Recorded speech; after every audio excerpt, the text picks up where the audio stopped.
ZCAR stock analysis and price predictions. Is it a buy? Watch this short 1-minute video till the end, find out. So I'm looking at Zoomcar Holdings.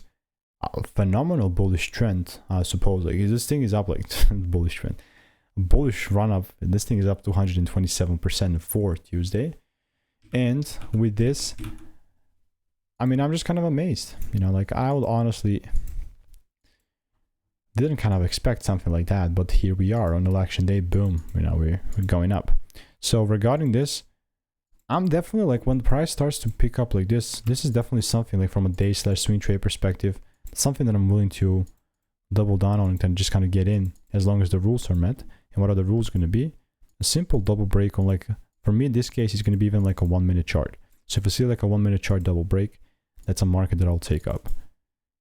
Anything else is going to be complete noise. So I'm put like a little waiting sign and I'll keep waiting. So if you want to learn to make more money by taking less trades, click the first link in the description and I will see you in the next one.